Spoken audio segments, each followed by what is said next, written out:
But then his hair was all cattywampus, and Michael tried to fix it, and it just turned out poorly, let me just say. Well, Nate is 9 now, and to this day, he will still occasionally tease me and say, "Hey, Mom, you remember when you nicked my ear?" And when he was 2, we did all kinds of fun things, right? We had an annual pass to the zoo, which we used regularly. We'd go downtown to the fountains and play. He was our only child, so he got tons of attention. But does he remember any of that? No. But he remembers that I nicked his ear. Now, the truth is, it's not Nate's fault that he remembers this. Because when bad things happen, they stick to our brains, right? Social science tells us that our brains have what's called a negativity bias, that we are hardwired to scan our environments looking for threats, like your mom with a pair of scissors. From an evolutionary perspective, this makes a lot of sense because our survival as human beings has depended on our ability to avoid danger, right? So our brains have developed these systems that will help us notice danger and therefore not be eaten by lions and bears or get cut, by your mother. Even though we no longer need to worry about being eaten by a bear, we are still constantly scanning our environment looking for danger, and anything bad that happens sticks to our brain as a reminder to avoid that situation in the future. We pay more attention to the negative. This is called negativity bias. We'll come back to that in a moment. For the last few weeks, we've been talking about the life of Elijah and trying to learn what to do when we're stressed out and burned out and ready to throw in the towel. At the beginning of 1 Kings chapter 18, right before our passage of scripture for today, Elijah reached his breaking point. Queen Jezebel, you remember, was in a fury because Elijah had killed the prophets of Baal, the Canaanite deity that she worshiped. So Jezebel sent a message to Elijah saying that she was going to retaliate and kill him. Upon hearing that news, Elijah fled over 100 miles to the southern edge of Israel's territory, and there he sat down under a broom tree and was so desperate that he prayed to God to just let it all be over. Well, after 40 days of kind of rest and recuperation, Elijah is now ready to encounter God, to re-engage. And in our passage of scripture for today, the time has come. Elijah is out Mount Horeb, Mount Sinai. This is the same mountain where Moses encountered God in the book of Exodus. It's the same mountain where the 10 Commandments were given. It's interesting that Elijah goes to this external, sacred place because he needs to reorient his internal sacred space, that quiet center where God dwells. When Elijah gets to Mount Horeb, God asks him a rhetorical question. "What are you doing here, Elijah?" And Elijah replies, "I have been working my heart out for you. The people of Israel have abandoned your covenant. They have destroyed your places of worship and murdered your prophets. I am the only one left, God, and now they are trying to kill me."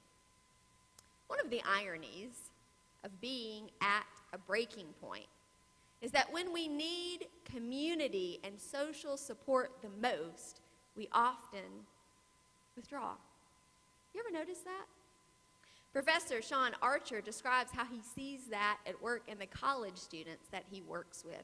He says when students begin to feel overwhelmed with their workload, they often pull inward. They skip meals, they shut themselves in the library, and in his words, they emerge only for the occasional kegger to blow off steam, and then they drink too much to really engage with their friends. They are too busy and too stressed to spend time with friends and family in any meaningful way. And at a time when Elijah needs community, he's out in the wilderness. He says, "I alone am left." He feels alone because he has, in fact, isolated himself. Now, countless studies have shown that social relationships are the best guarantee of heightened well-being and lowered stress that we have. God has, in fact, created us to live in community. So it is ironic that when we need social support the most, we often isolate. And the isolation then deepens the stress and the downward spiral. So, when you don't feel like coming to church, when you don't feel like spending time with family and friends, this is when you need it the most. So get up and get dressed and get here. When you're at your breaking point, strength comes from remaining in community. On the mountain alone, it's no wonder that Elijah feels discouraged, like he's the only one still serving God. God doesn't address Elijah's complaints directly, though, not yet anyway. The word comes to Elijah, go out and stand on the mountain because the Lord is about to pass by. Now, thankfully, Elijah doesn't go out and stand on the mountain immediately because suddenly the wind begins to blow so fiercely that rocks split in two and tumble down the mountain, which is followed by an intense earthquake, and the mountain shakes, and then there is a fire.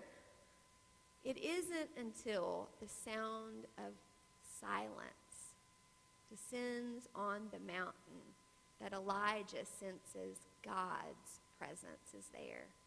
It's a reminder to us that even during the difficult and painful times, God is still there. In the silence, God is present. God then repeats the question to Elijah again. What are you doing here, Elijah?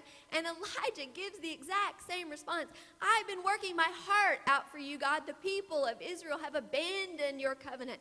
They have destroyed your places of worship and murdered your prophets. And I alone am left, and now they're trying to kill me. He basically says, I'm the only faithful person in the entire country, God. All the other people have compromised their faith. They have served Baal. Nobody else loves you. Nobody else is serving you. But as we read the passage, did you notice verse 18? There are 7,000 people in Israel who have not bowed down to Baal, it says. As one preacher put it, Elijah, your math is off by 6,999. Elijah, you are not alone. It's not as bad as it seems to you. See, we have this tendency, even Elijah, the prophet of God, to focus on the negative. It isn't entirely our fault because we're hardwired this way. It served us well way back in the day when we needed to run from bears. It helped us scan the world and looking for threats. It protected us. But it isn't great for human flourishing or for spiritual growth and formation. If you have ever experienced negativity bias, if you've ever dwelled on the one thing in a meeting that you forgot to say and forgot all the things you remembered. If you've ever dwelled on the one critical feedback you got versus all the positive, the one time somebody let you down versus the many they didn't, the one thing your partner forgot to do versus all the things they remembered. If you think you're the only person left serving God like Elijah, you are suffering from negativity bias. Because of this bias toward the negative, we often don't see or overlook all the good things around us. Even on bad days or during hard seasons of our lives, good things happen to us. Life is rarely as bad as it seems. There's a lot of good in our lives and in the world. In Christian theology, this is known as common grace. James chapter 1, verse 17 tells us so. If you have this little handout in your bulletin, I'm going to ask you not to read it yet, except for that first verse. Let's read James chapter 1, verse 7 together. Whatever is good and perfect is a gift coming down to us from God our Father, who created all the lights in heaven. This is common grace. This means that every act of goodness, wisdom, justice, beauty, joy, delight, and fun is empowered by God. It's a gift of God. God gives out good gifts in a completely unmerited way. You don't have to earn it. In fact, you can't earn it. It's woven into the very fabric of creation, and everyone, even people who don't know God, get to experience good. So there's good people all around us, and yet we often don't see it.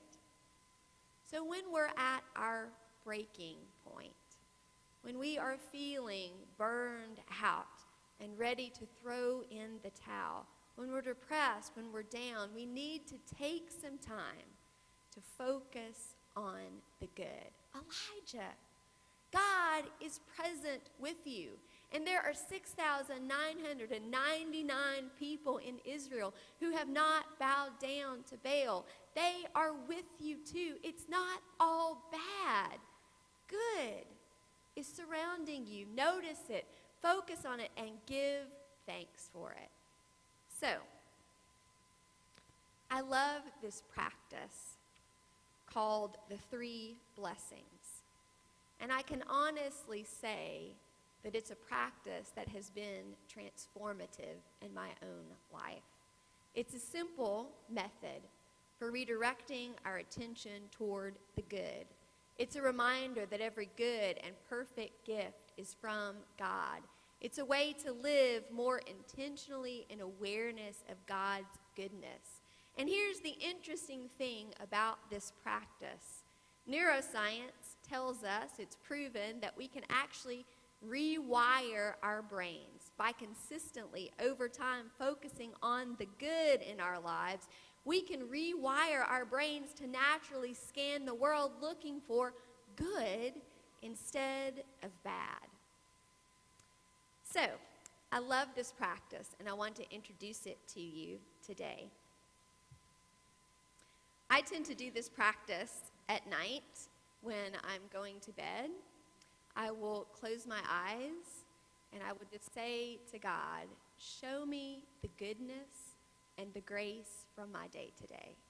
And then I'll just see what emerges. And it's really interesting because sometimes God shows me things that I forgot about or that I didn't really stop and pay attention to. It can be a simple thing like a really good meal, or it can be a compliment somebody gave me that I was too busy doing other things to pay attention to, or it can be a meaningful conversation that I had with someone. It's all kinds of things. But as these things come flooding through my mind, I dwell on them, I roll them around in my mind, and then I say a prayer, just thanking God for the good in my day. As a family, we've started actually doing this practice around the dinner table at night at our house too. So when Nate and Marin are there, my kids were doing this practice, and we had a really funny moment this week at our house because Nate has this good friend who is often at our house because he lives in our neighborhood, and he comes over for dinner. And so this week we're eating dinner, and I said, okay, tell me your 3 good things. Where did you see the good and the grace in your day today? And I turned to Nate's friend to explain the practice to him. And he goes, no, I know it. I've been here before. I want to go first. And so we go around and talk about the good in our day, and then we say a prayer, thanking God for the good.